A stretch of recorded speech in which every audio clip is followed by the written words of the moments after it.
Então vamos lá, caríssimos, para mais uma aula. Dessa vez é a Introdução ao Pensamento Filosófico, aula 2. Lembrando, aqui geralmente as apostilas sobre pensamento filosófico elas são muito extensas e elas contam uma história bem interessante mesmo. Tem muitos detalhes.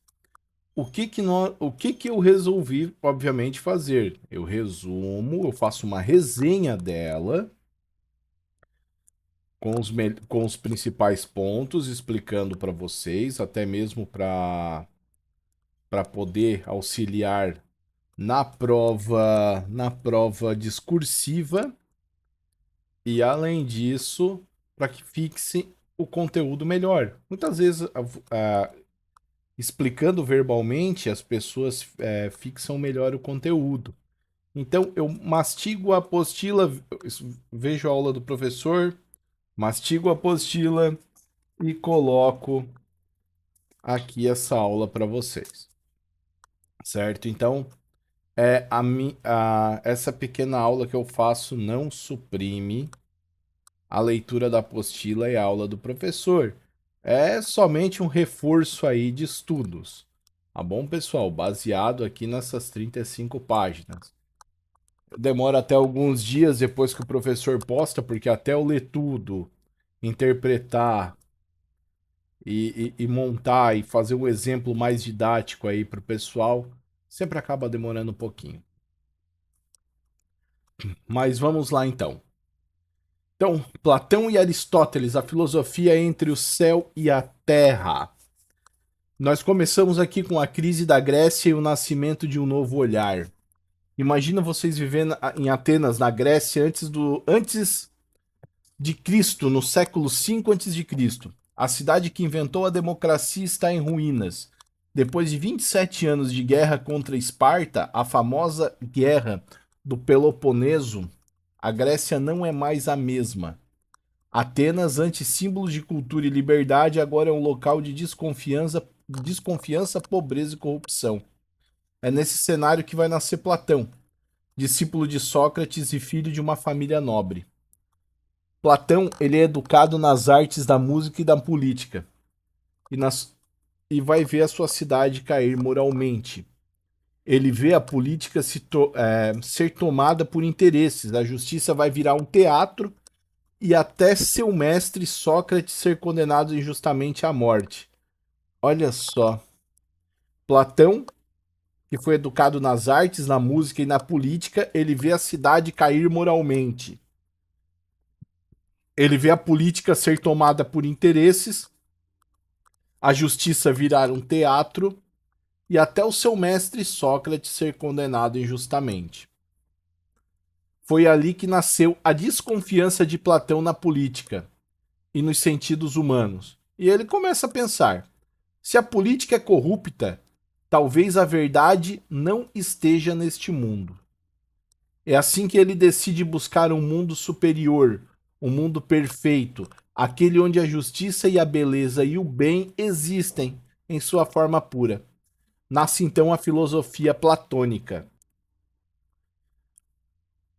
A decepção política e a busca pela justiça. Platão acreditou no início que poderia reformar a cidade com bons governantes, mas ao ver que o governo tirânico dos 30, ele escreveu sua carta sétima, onde confessa sua desilusão, na qual ele ressalta num trecho da carta que ele diz: percebi que todos os governos são mal conduzidos e que somente à luz da verdadeira filosofia pode-se reconhecer o que é justo. Ou seja, sem filosofia não há justiça. Sem pensarmos na razão, não vai haver justiça. Apenas quem domina a própria alma, quem conhece o bem, pode governar com equidade. E isso só é possível para quem busca saber pelo saber, o filósofo. Surge então a ideia que ecoa até hoje: os males da humanidade só cessarão quando os reis se tornarem filósofos ou os filósofos se tornarem reis. Isso, isso permeia desde o século V antes de Cristo. Olha para vocês verem. A corrupção trouxe então a Platão o pensamento de que por poderes levado à razão, somente à luz da filosofia, porque pensa para a razão, poderia reconhecer o que é justo. Então, os males da humanidade, dele deixa essa célebre frase, que se os males da humanidade só cessarão quando os reis se tornarem filósofos ou os filósofos se tornarem reis. Então vamos lá, a teoria das ideias, o céu de Platão. Para Platão, o mundo que vemos com os olhos é apenas uma cópia imperfeita de um outro mundo. O mundo das ideias ou formas puras. Tudo que é belo, justo e verdadeiro aqui na Terra é apenas uma sombra da verdadeira beleza, a verdadeira justiça e o verdadeiro bem. Por exemplo, nós temos milhares, vamos fazer um exemplo bem banal. Nós temos milhares de cadeiras no mundo, mas o que fazem todas essas cadeiras serem cadeiras? Segundo Platão, é porque todas elas participam da ideia de cadeira, perfeita, eterna, imutável, que existe num plano além dos sentidos. Essa separação entre o mundo sensível, o das aparências, e o mundo inteligível, o das essências, é a base de toda a filosofia. Então usa-se um exemplo bem banal das cadeiras. As cadeiras elas foram construídas, elas têm um formato, elas têm um propósito. Elas não perdem a essência dela. A essência dela é ali, é ser uma cadeira. Então, mas existe um plano além dos sentidos. No mundo sensível, que é o mundo das aparências, elas são apenas cadeiras. Mas no mundo inteligível, elas não podem ser só cadeiras, elas podem ser elementos para dados pensantes e assim por diante. Então é um exemplo meio banal, mas para vocês entenderem o as formas entre o mundo sensível e o mundo inteligível. Daí nós vamos para os 4 degraus do conhecimento, na qual Platão dizia que o conhecimento é como uma escada, que sobe da ignorância até a sabedoria, e cada degrau representa um tipo de saber. A ecasia, que é a imaginação, é o nível das sombras, das imagens. Um exemplo é quando você confunde a foto de uma pessoa com a pessoa real. É o mundo das aparências.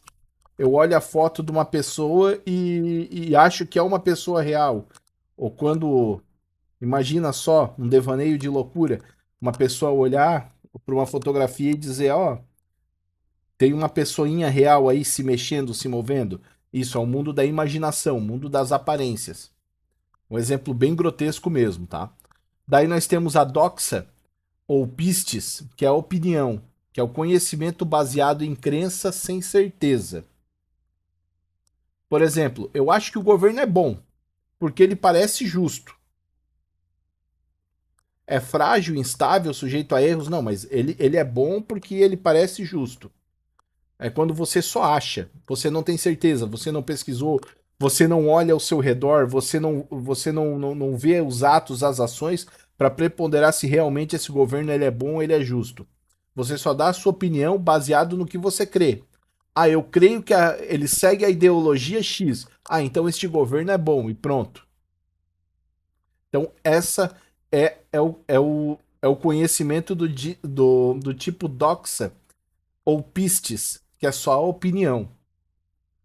E daí nós vamos ter a dianoia, que é o raciocínio discursivo, que é o conhecimento matemático e lógico. Aqui já há um método, mas ainda se usa símbolos e hipótese. É o pensar racional, mas ainda ele é intermediário. É quando a pessoa usa já o pensamento racional, Mas além do pensamento racional, ele usa os outros dois degraus, a doxa e a iecasia, para fazer a sua opinião. Por exemplo, ele começa pensando de maneira racional. Ah, eu acho que esse governo é justo porque, segundo a ideologia do partido dele, é, é pautado nisso, nisso, nisso e daquilo. Daí você vai pela sua doxa. Como ele teve uma infância pobre, ele, ele é uma pessoa mais pautada ao bem do ser humano pobre. Daí você vai para a parte da imaginação. Não, porque quando ele era pequeno, ele passou fome, ele teve que comer barro, ele teve que não sei o quê, bababá, e já na construção já do mito atrás disso. Então, a formação da, da dianoia, a dianoia, ela literalmente, ela quando ela agrega para si o pensamento que é enquadrado na dianoia, é uma junção da ecasia, da doxa com a dianoia. Os três estão juntos, que é a imaginação, mais a opinião sem consultar e mais daí um pouquinho do conhecimento lógico. Então, a dianoia ela já é um raciocínio discursivo, mas ela pode acabar se misturando ela pode acabar pegando elemento dos outros dois tipos de conhecimento para formar a sua opinião. E por último, no 4 nós vamos ter a episteme, que é a intuição intelectual, que é o mais alto nível, que a alma contempla diretamente as ideias, sem mediação dos sentidos. É o saber puro, o da filosofia e da contemplação. É nessa parte, na episteme, que nós vamos ter a seguinte situação: eu penso pela razão. Estou pensando pela razão. Ah, por que este governo é justo? Quais são os atos dele de justiça? Certa vez ele fez este, aquele outro discurso, ele fez este, aquele outro ato. Não, ele não é tão justo assim. Eu não vou usar a minha imaginação para. Eu não vou usar a minha imaginação para compor o meu raciocínio. Eu não vou usar. é, eu não vou usar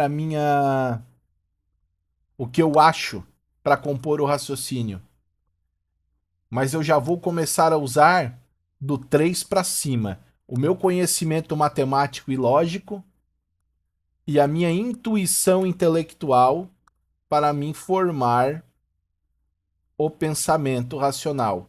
Então, digamos que a episteme bebe um pouco da dianoia, mas a dianoia em si, ela bebe um pouco da pistis e da ecasia.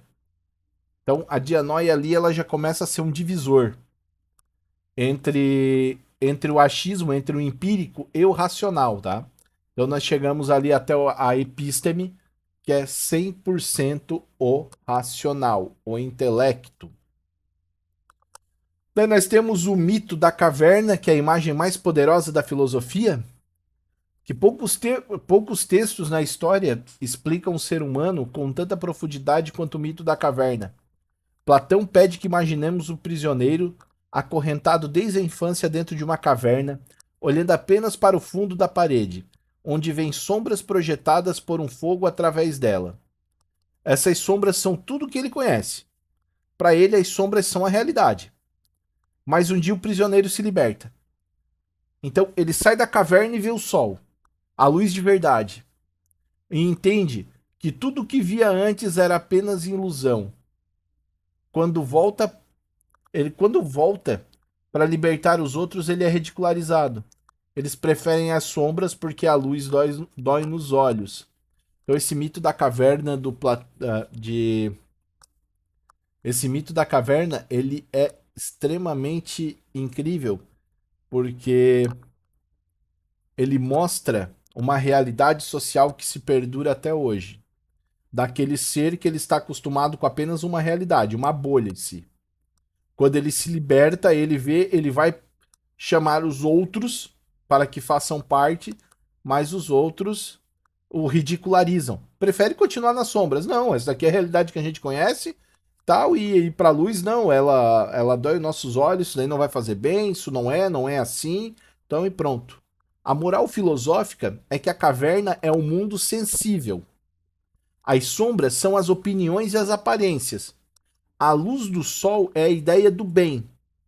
E o filósofo é o que busca a verdade ao encontrá-la. Ele tem o dever de voltar e ensinar, mesmo que o rejeitem. Olha que interessante filosofia, que o filósofo ele busca a verdade e ao encontrá-la ele tem o dever de voltar e ensinar, mesmo que rejeitem eles.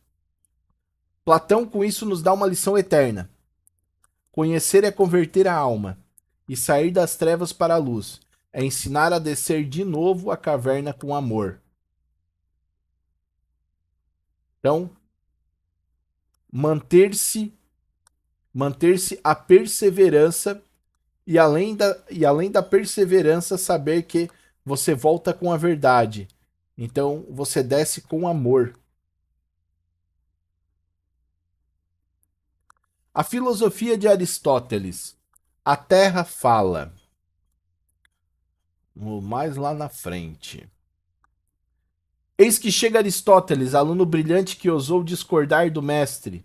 Se Platão olhava para o céu das ideias, Aristóteles dizia: o verdadeiro conhecimento começa pelos pés no chão. Aristóteles não aceitava um mundo de ideias, separado da realidade. Para ele, a forma está nas próprias coisas, e é aqui observando que aprendemos o que elas são. Por isso, ele dividiu o saber humano em três grandes áreas.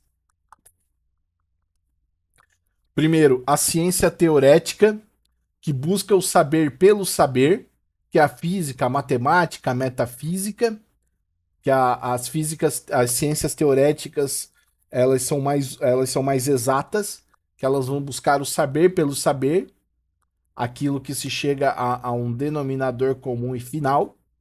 Nós vamos ter as ciências práticas que orientam o agir, que é a ética e a política, que elas vão orientar o ser humano como ele deve existir. E nós vamos ter as ciências produtivas, apoiéticas, que lidam como fazer, que são as artes, as técnicas, os ofícios. Com isso, Aristóteles trouxe a filosofia para o concreto, a planta, o animal, a cidade, o homem, tudo digno de investigação. Então saiu de um pacote de ideias e de exemplos, igual que eu dei aquele exemplo da cadeira, que é sempre muito confuso, o mito da caverna, que ele não é confuso, ele é maravilhoso, mas ele começa a sair daquilo ali, desse tipo de exemplificação, para o concreto. A planta, o animal, a cidade, o homem, tudo é digno de investigação. Então nós temos ali as 4 causas do código do universo. Aristóteles queria entender por que as coisas existem e concluiu que tudo pode ser explicado por 4 causas. Primeira, a causa material, do que é feito algo. A causa formal, o que faz ser o que é. A causa eficiente, quem ou o que produz. E a causa final, para que serve. Então, a gente pode trazer um exemplo bem grotesco também, que é o exemplo agora de uma mesa. A causa material, do que é feito algo. A mesa é feita de madeira, suponhamos. A causa formal, o que faz ser o que é. É o formato da mesa. Ah, ela é quadrada. A causa eficiente, quem ou que a produz. Nesse caso, quem produziu a mesa foi o marceneiro. Então, o marceneiro produziu uma mesa quadrada de madeira. E a causa final, para que serve? Para comer, para estudar, para apoiar algo. Então, essas 4 causas explicam tudo. Da biologia à arte, da política à teologia. E é nelas que Aristóteles vê a sabedoria do mundo natural. Então, através dessas 4 linhas, das 4 causas, nós conseguimos compreender o mundo. A causa material, a formal, a eficiente e a final. A material, lembrando, do que é feito algo. A formal, o que faz ser o que é. A eficiente, quem ou que produz. E a causa final é para o que serve. Isso é interessante até nós levarmos para a vida, né? Levarmos sempre essas 4 causas antes de comprar até qualquer coisa. Uma vez eu tive um professor, é uma pena que ele não era nada conservador, ou nada adotado a qualquer tipo de religião. E ele sempre dizia que o ser humano devia ver as 4 causas em tudo antes de agir, porque se ele visse as 4 causas em tudo, ele seria dotado de virtudes. De certa forma, ele estava correto. Então, o ser enquanto ser, a base da metafísica. Aristóteles ainda vai mais tudo. Vai mais fundo. O que é o ser? Ele percebe que o ser tem muitos sentidos, mas todos se referem a algo fundamental, a substância. A substância é aquilo que existe por si, o que não depende de outro para ser. Um homem, um cavalo, uma árvore são substâncias. Cor, tamanho, posição são acidentes. E dentro de cada substância há 2 princípios. A matéria, que é do que o elemento é feito, e a forma, que é o que se faz ser o que é. Unidos, eles formam um sínolo, que é a união entre a forma e a matéria, essência e corpo. Então, dentro da metafísica, dentro da base da metafísica, ele quer dizer que nós somos a substância e o acidente dentro da matéria e forma.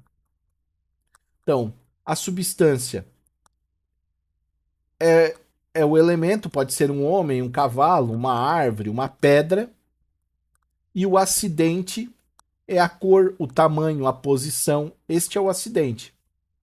E dentro de cada substância, a matéria e a forma. Ele já começou ali, digamos assim, a querer a pensar propriamente dito na física elementar. Então, e que os dois unidos eles formam um sínolo, que é a união entre a forma e a matéria, essência e corpo. Essa é a metafísica de Aristóteles. Ali, ó, segundo o próprio Aristóteles, a metafísica tem por objetivo indagar: 1. As causas, os princípios primeiros. 2. O ser quanto ser. 3. A substância. 4. Deus é a substância suprassensível. Daí nós temos as causas e o princípio primeiro. A palavra causa vem do grego, aitia, que significa aquilo que explica porquê da existência de uma ou alguma coisa. Para Aristóteles, as coisas desse mundo, as substâncias individuais, pode ser explicada a partir de 4 causas: a formal, a material, a eficiente e a final. A causa formal é aquela que representa a forma, a essência de uma coisa, por exemplo, o modelo que serviu de base para a construção de um vaso de bronze. Essa é a causa formal, a forma. A causa material, do que a coisa é feita. Por exemplo, o vaso de bronze é feito de bronze. É a matéria, é o substrato material que ele é feito. Depois a causa eficiente, que diz respeito ao construtor do vaso. Quem faz o vaso, por exemplo, no caso do vaso de bronze, a causa eficiente é o escultor. E a causa final diz respeito à finalidade, à razão da existência do vaso para que ele serve. Por exemplo, no caso do vaso de bronze, serve para colocar flores, enfeitar o altar e até mesmo para servir objetos de compra no mercado. Então, a questão metafísica de Aristóteles, ela está ligado sempre às 4 causas. Então, o ser enquanto ser, que é a base da metafísica, ele sempre vai dizer que no final das quatro causas nós temos a matéria e a forma. No final, transformou-se a matéria e a forma e pronto.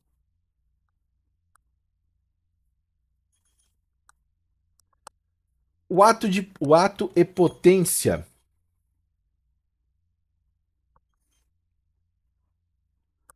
Essa talvez seja a ideia mais genial de Aristóteles. Tudo que existe está entre o que é e o que pode vir a ser. Por exemplo, um grão de feijão é potência. Ele pode ser um pé de feijão. Quando germina, torna-se ato, um pé de feijão. Nada está parado. O universo inteiro é um processo de atualização. A semente vira planta, a planta dá fruto, o homem se torna sábio. E se tudo se move, deve haver algo que move sem ser movido, o motor imóvel, que é a causa primeira, que é o perfeitíssimo Deus. Então Aristóteles ele tinha a consciência de um perfeitíssimo Deus, que esse Deus aristotélico, dentro do ato de potência, ele já era seria no caso o Deus imóvel.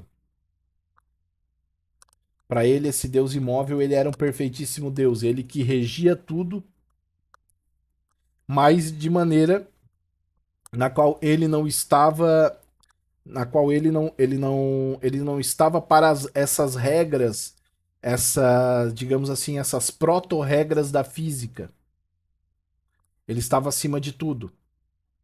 Então, é como ele vai dizer, no ato de potência, qual é a potência das coisas? Ele usa um grão de feijão como potência, que ele pode, se plantou na terra, vai germinar, a potência desse grão de feijão é virar um pé de feijão.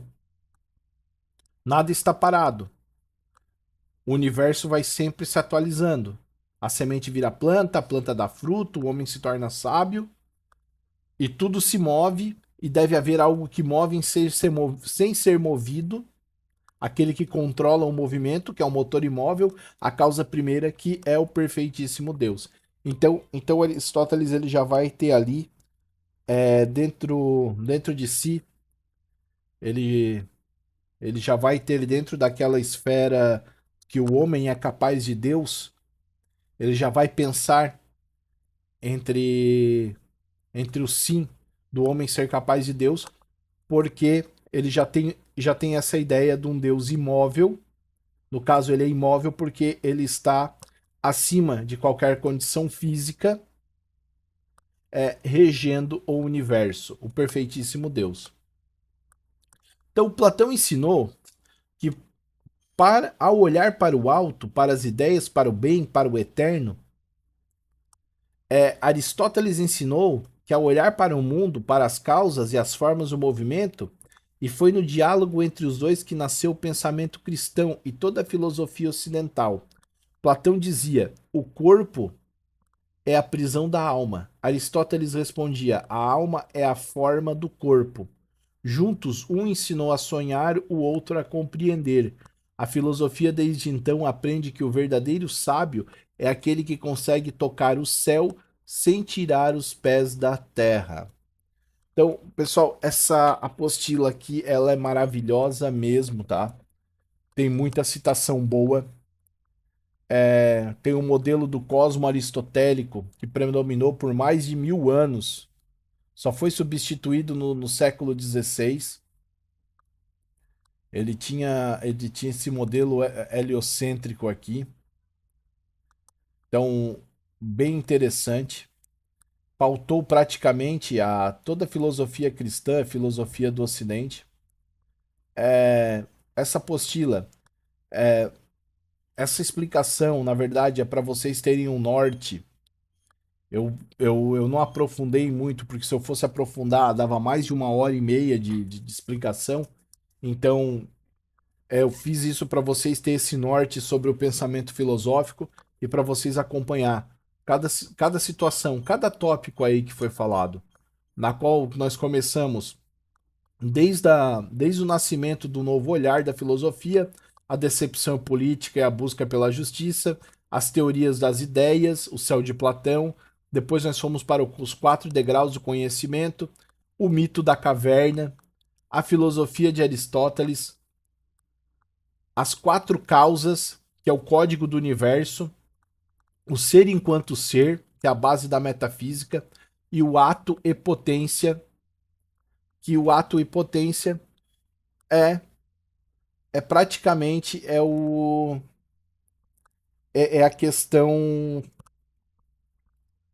a questão desse ser supremo, que ele vê tudo, rege tudo, vê tudo acontecer.